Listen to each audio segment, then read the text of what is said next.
To 10 at 10. 10 at 10 is brought to you through a partnership between Murray State University, Grow West, the Technology Council of West Kentucky, KY Innovation, and local partner Sprocket Innovation in Paducah, and the Kentucky Innovation Station in Madisonville. We are wrapping up this week the 10-part series, which was a really long series, but 10-part series looking at the top 10 mistakes, cybersecurity mistakes that small businesses make. The top 10 small business cybersecurity mistakes. And this is episode 91 of 10 at 10.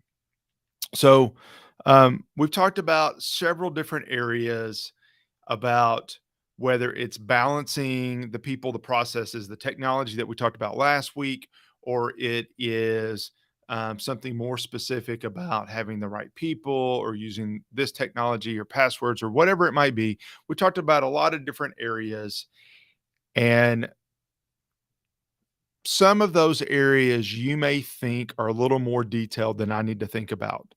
And that's right. They are. They are more detailed. Doesn't mean you shouldn't be thinking about them, but they are more detailed. But this week, our final mistake is small businesses' failure to keep up with the basics. There's a lot of complicated things that we need to do. There's a lot of processes and frameworks and governance and training our people and all these different things that we need to do. But what is also true is that most of the success that attackers have today is because of our failure to keep up with the basics. If we could keep up with the basics, then a lot of those problems that we have would not be problems. We would be able to manage better. We would be more secure, and we would have a better understanding of long term of how to move forward in cyberspace. But we don't keep up with the basics. So for number 10, and this is all from an article that was on Security Boulevard that we saw, you know, a couple months ago that I thought was a good way for us to track through some of these failures. Um, and in this number 10, they actually shared here's a number of steps that you can take. So I just want to walk through some of these basic tips that you should be doing for doing the simple things. Educate your employees about the threats. They it If your employees don't understand why you don't need to click on the link in the email, then it makes it a lot harder for them to not click on the link. Meaning understanding the why will help you for the instruction on what to do. Implement privilege principle. We've talked about that. The least privilege principle simply means that do not give a user more access than they need to do their job. So if you're a marketing person, then you don't need computer admin access or domain admin access. You don't need that. That's not for your role. That's not for your job.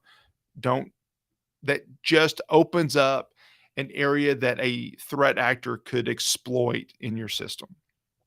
Utilize segmentation concepts at network, user, and environment levels. Basically, that means zero trust. It means that way, if a hacker breaks in, I'll use marketing again. If a hacker breaks into the marketing area, that doesn't also give them access to the accounting area, or if they break into the management area, it doesn't give them access to the production environment on it's not going to stop production of whatever it is that you're doing in your factory. That's a very important piece that so often we forget. Using multi-factor authentication. We talked about this last week briefly as an example of what not to do, but or what a company was doing wrong. They weren't using multi-factor authentication. That was the problem. You should implement multi-factor authentication. You should, and we're going to talk about it more in just a second. But it's simple to do. It's easier today than it ever has been, and in many cases, it can be free. So that's something that you should do. Multi-factor authentication means you have to have something in addition to a password to be able to prove that you are who you say you are and authenticate on the system. Secure your mobile devices. It is amazing how much information is on that. You have heard us share some stories about some of the forensic work that we're doing on phones, and it is incredibly frightening how much information can be exploited on your phone about yourself and about your company. A regular analysis and enforcing strong passwords. We talk about strong passwords so much, and you'll probably hear about it maybe even next week. But we've got to have strong passwords. Harden your systems through operating systems, patching, and adherence to security baselines. There's a minimum requirement to have a secure system. We should figure out, you should figure out what that baseline is for your organization and make sure every system has that baseline.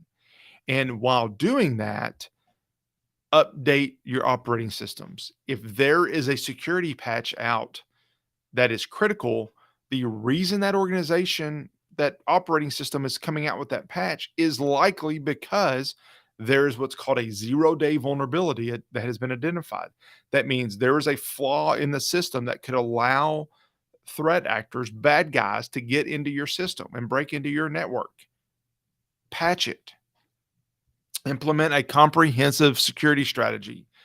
We talked about that last week. It's the people, it's the processes, it's the framework, it's the technology. All of that has to go together. It has to be started and championed by senior leadership.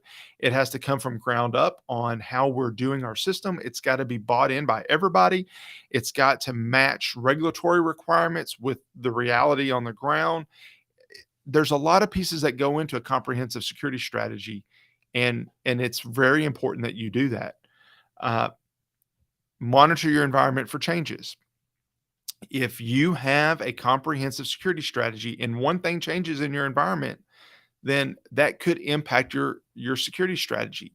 You've got to know what that change is. Is it a new system? Is it a new process? Are we adding a new business line? Did we convert to a new accounting software that impacts a database, that impacts a external connection? All of those types of things can have an impact on your organization and on your comprehensive security strategy. So you got to make sure that you're monitoring to look for that. And along with that, regular review and update your security policies. I'm not saying that you should do it every week. I'm not saying that at all. But what I am saying is that you should update that on a regular basis. There's a lot that could come into play from a security standpoint that could impact your policy. If you have an outdated policy, then it's only marginally better, if at all, than not having a policy at all. So we've got to update those, whether it's on a semi-annual, annual basis. If it's more than a year that you're looking at your policies, then that could be a problem. Now, it may not be your core policy doesn't change every year. Maybe it's your procedures, or your playbooks that change on a more regular basis. But you should always be looking at that and seeing what needs to be enforced and updated. So, those are 10 things. I ran through those pretty fast because you've heard me talk about them quite a bit in the past. But that wraps up that series. So let me quickly convert and switch over to a different topic.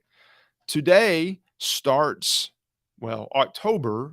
So a couple of days ago started Cybersecurity Awareness Month. Awareness Month is a national campaign in October every year to promote good practices in cybersecurity. Each year they focus on 4 different areas. So each week we'll focus and we'll talk about a different area in cybersecurity.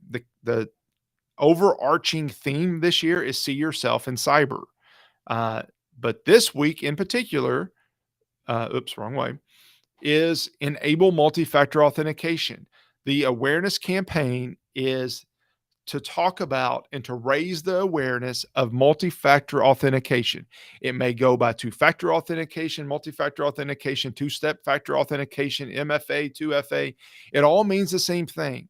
It means that if you steal my password, if I have multi-factor authentication enabled, then you also have to steal that device that I'm using to be that second factor.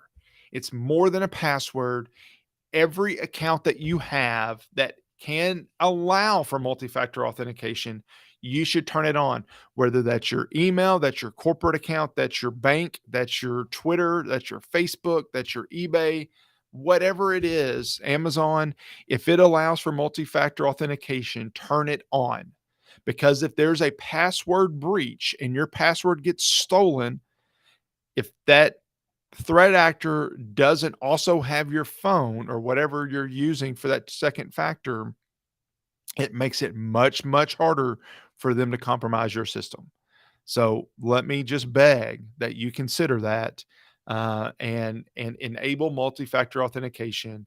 If you're managing a network, turn it on. If you're a user of a network and they allow you to turn it on, turn it on. That's this week's awareness tip is enabling multi-factor authentication. I went a little long today because I wanted to make sure I got to the beginning of Cybersecurity Awareness Month for this year. And but I appreciate your time today. I hope you found this valuable. I hope you found these 10 steps valuable, these 10 lessons valuable, and also remember, enable multi-factor authentication. On our social media, you will be seeing things over the course of the month highlighting different areas of multi-factor or of cybersecurity awareness.